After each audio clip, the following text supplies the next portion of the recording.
Je pense que c'est une erreur de penser que les politiques sont impuissants ou incapables ou ne comprennent pas, comme si, en faisant comme s'ils servaient l'intérêt général. Et pour servir l'intérêt général, effectivement, ils ne sont pas bons.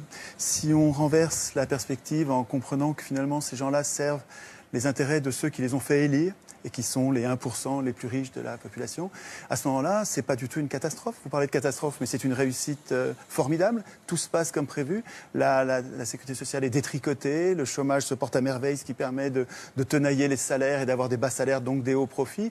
Donc tout se passe bien, en fait, du point de vue des 1% qui se gavent comme jamais. Les banques qui devraient être en prison pour faillite frauduleuse, leurs patrons se font mieux payer que jamais et arrivent maintenant au gouvernement des différents pays.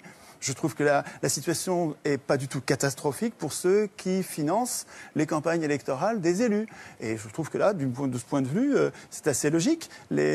Hollande, il sert les intérêts de ceux qui l'ont fait élire en le faisant passer à la télé, dans les journaux. Et pourquoi une banque achète Libération? Pourquoi une banque achète Le Monde? Pourquoi une banque achète le quart Sud-Est? Pourquoi le Crédit Mutuel achète le quart de la presse quotidienne régionale?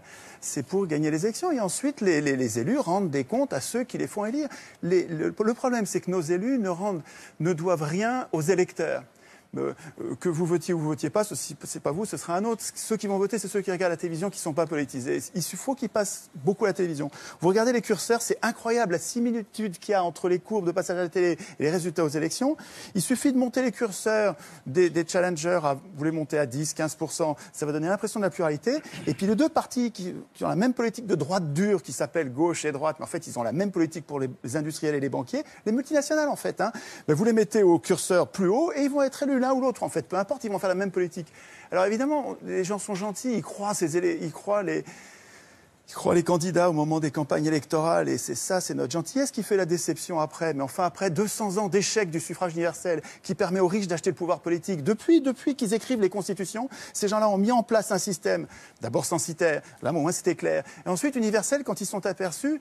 Tocqueville disait très tôt, donc début du 19e siècle, il disait « Je ne crains pas le suffrage universel, les gens voteront comme on leur dira ». Et ça fonctionne très bien. Donc, le fait de désigner des maîtres au lieu de voter des lois est une imposture politique. Nous ne sommes pas en démocratie. En démocratie, nous voterions nos lois. Nous-mêmes, un homme, une voix pour voter les lois, pas pour désigner des maîtres. Le fait de nous imposer de désigner des maîtres est une supercherie. Ça donne un résultat plutocratique avec les riches qui dirigent depuis 200 ans. Alors aujourd'hui, on arrive dans une crise parce que le capitalisme n'arrive pas à verser suffisamment de salaire pour vendre leur camelote.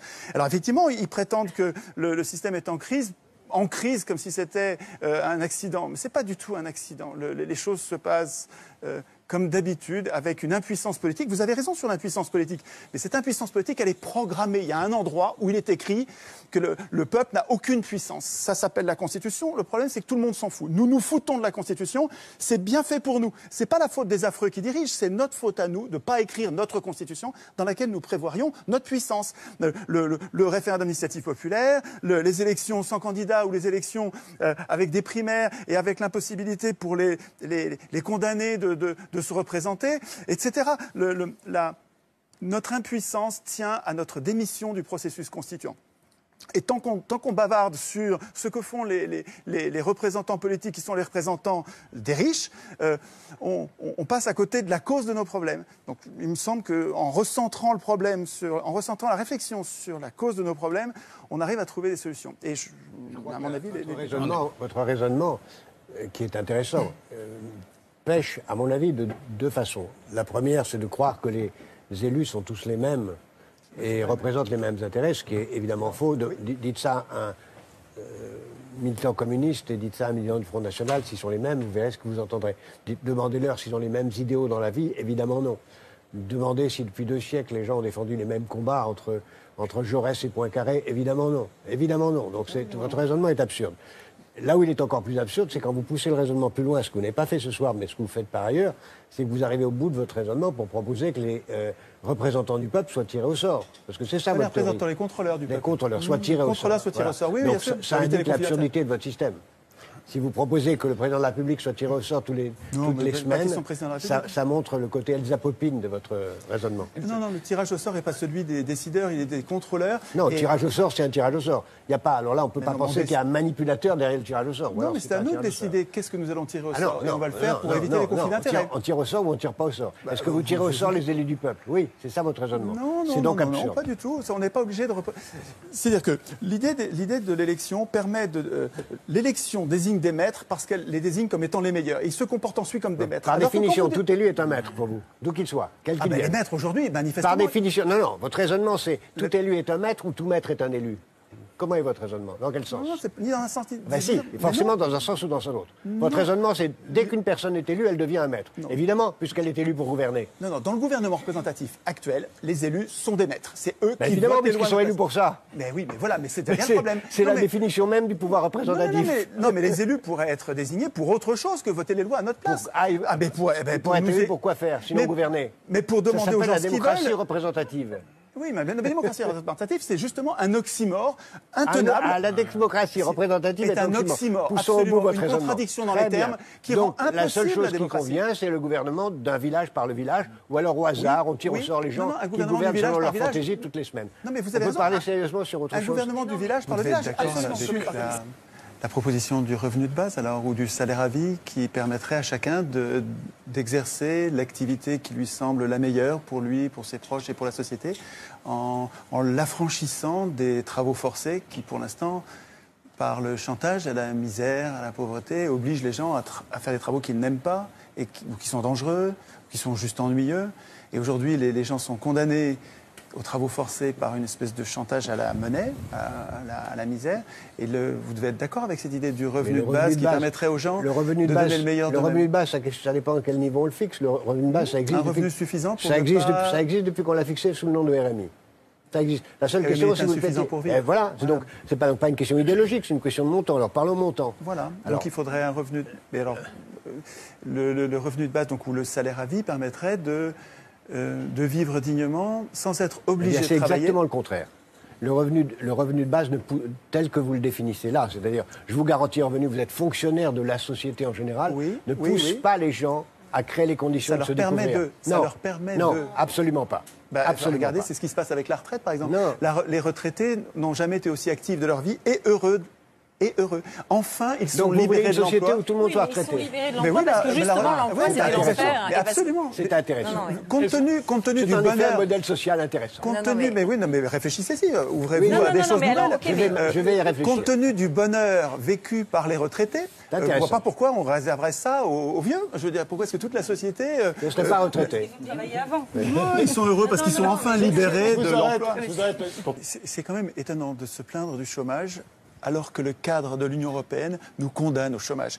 Le fait de nous imposer une banque centrale indépendante dont la lutte unique est contre l'inflation. Quand on se bat contre l'inflation, on le paye en chômage. Il n'y a pas...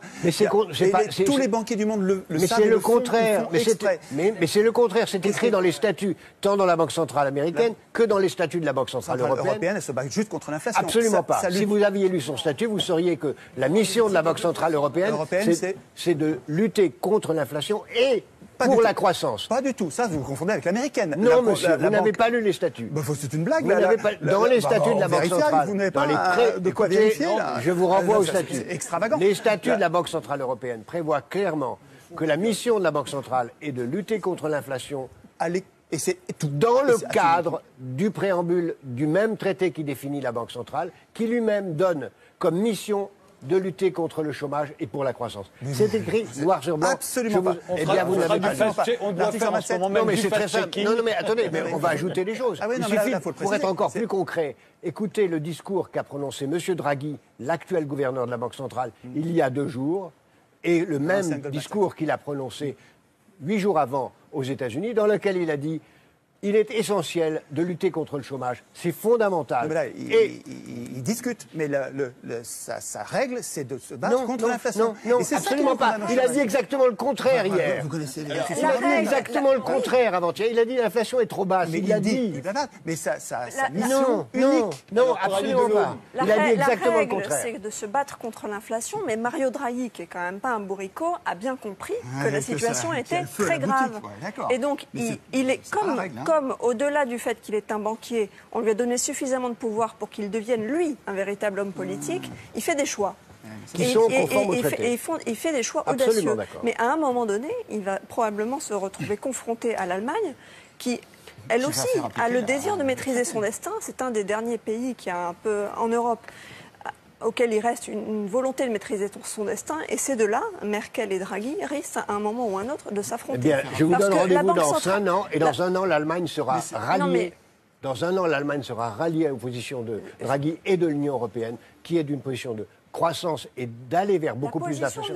Évidemment, elle ira vers ça. Dans un an, elle ira vers ça. Parce que l'Allemagne a compris. Bah écoutez, moi je prends le rendez-vous. L'Allemagne a compris qu'elle était l'homme malade. Les chiffres qui vont sortir vont montrer que l'Allemagne va très mal, que sa croissance est très basse, qu'elle est très menacée. Et l'Allemagne va rejoindre le consensus entre la France, l'Italie et la Banque centrale en faveur de la croissance et de lutter contre une inflation trop basse. Mais voilà quelqu'un qui est optimiste, tout cas. Absolument. Jacques Attali. C'est-à-dire que les orages sont si terribles que la peur va faire prendre des bonnes décisions. Je suis pessimiste, oui, parce que je vois la guerre qui approche, mais ce que je vis dans les ateliers constituants, parce que les gens sont en train de prendre les problèmes à la racine et de reconstruire leur puissance politique. En écrivant une nouvelle constitution ? Nous nous entraînons à écrire, non pas la constitution, mais à écrire notre constitution, notre contrat social. Nous nous entraînons à instituer nous-mêmes notre puissance. On a compris qu'il fallait arrêter d'élire l'Assemblée constituante. Il ne faut plus que les constitutions soient écrites par les professionnels de la politique. Il faut que ce soit nous-mêmes qui écrivions les règles de contrôle des acteurs politiques. L'impuissance dont vous parliez tout à l'heure, Monsieur Gaucher, elle est écrite dans la Constitution parce que nous avons renoncé à l'écrire. Et ce que nous faisons, et on n'attend rien des élus, bien sûr, ce n'est pas eux qui vont nous aider, mais ce que nous faisons par éducation populaire, nous apprenons, nous nous entraînons à écrire nous-mêmes. Et ça donne un espoir important, un espoir